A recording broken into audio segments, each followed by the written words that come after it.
सोना अब महंगा हो गया है और इस बार सरकार ने खुद सोने के रेट्स बढ़ा दिए हैं and that is in the form of import duty.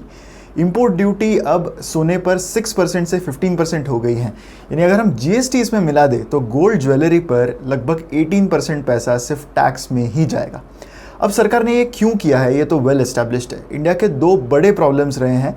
Crude के प्राइसेस $100 के ऊपर चले गए हैं एंड गोल्ड के इंपोर्ट्स इंडिया के FY26 में एक रिकॉर्ड आंकड़ा छू चुके हैं। ये दोनों ही चीज़ों के लिए इंडिया को रुपी सेल करना पड़ता है और डॉलर बाय करना पड़ता है and that is becoming a problem for the government क्योंकि that has resulted in the rupee depreciating a lot. क्या ये पहली बार हुआ है? जुलाई 2022 में भी इससे पहले गवर्नमेंट ने इंपोर्ट ड्यूटी जो है वो 6 से 15% कर दी थी।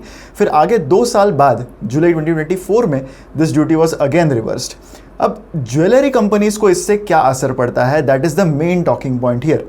अब सबसे पहली चीज़ ये होगी कि ये सारे ज्वेलरी कंपनीज को Q1 FY27 में इन्वेंट्री गेन्स होंगे क्योंकि जो इन्वेंट्री इन ज्वेलरी कंपनीज के पास करंटली है वो 6% इंपोर्ट ड्यूटी पर है एंड यहाँ से जो भी सेलिंग होगी वो 15% पर होगी, तो काफ़ी सारा इन्वेंट्री गेन Q1 में आएगा। लेकिन बड़ा कंसर्न ये कंपनीज के लिए है डिमांड साइड पर। अगर प्राइस इतनी बढ़ जाएगी तो डिमांड में मेजर चैलेंजेस आ सकते हैं एंड इसी वजह से पिछले कुछ दिनों से jewellery companies have been going down. Past में ये देखा गया है कि organised players have generally come out of such duty cycles in a better way compared to unorganized players.